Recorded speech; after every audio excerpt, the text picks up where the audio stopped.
Marunong sumalita ngayon. Ano? Ngayon ano to kawawa naman. Siyempre ang una-una magdasal tayo na hindi dumating yung bagyo na hinihintay na. Ang masasabi ko lang ay mag-ingat tayo. Don't panic. It's organic. Stay calm.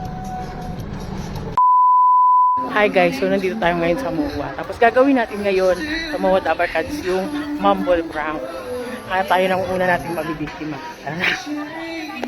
Ang una nating i-interviewin ngayon ay si Ate Nimpa. Ate Nimpa. Yes. Di ba alam mo naman na bumabagyo ngayon? Ah. Tapos natabalitaan mo yung tungkol doon sa Cebu, yung mga binaha. Oo. So ngayon, ano masasabi mo doon sa marunong sumalita ngayon? Ano? Ano masasabi naman doon ngayon? Ang sabi mo noon, Oo. Ano masasabi mo sa mga kababayan natin na marunong God sumalita bless ngayon? nga. God God bless. Thank you And so much. Thank you. Ingat kayo. Ano? Ayan, kaya alam mo naman na bumagyo ngayon, di ba? May bagyo ngayon. Tapos nabalitaan mo yung sa Cebu. So ngayon, anong masasabi mo sa mga kababayan natin na marunong sumalita ngayon? Ngayon ano to kawawa naman. Kakaawa man lang kanilang sitwasyon sa ngayon. Magpray na lang natin sila lahat na sila makamupon at makayanan ang lahat ng problema. Thank you po! Ano?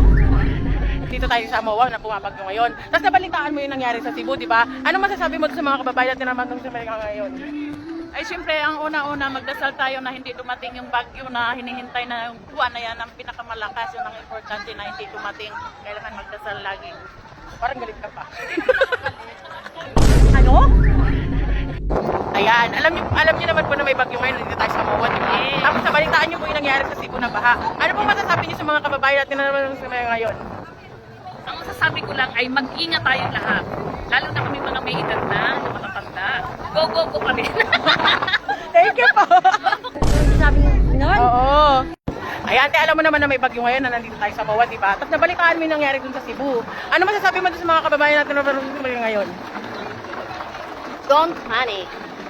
It's organic. Stay calm. Ano naman yan? Kababalaga niya.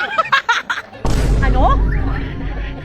Ayan, Mr. Lee, alam mo naman na may bagyo ngayon, di ba? Tapos nandito tayo sa MOA. Tapos nabalitaan mo yung nangyari dun sa Cebu.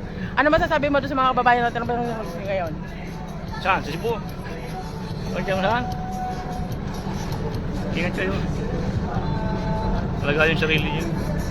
Seryoso? Hindi ko makatulong sa inyo, kundi yung sarili niyo. Wala na. Ano?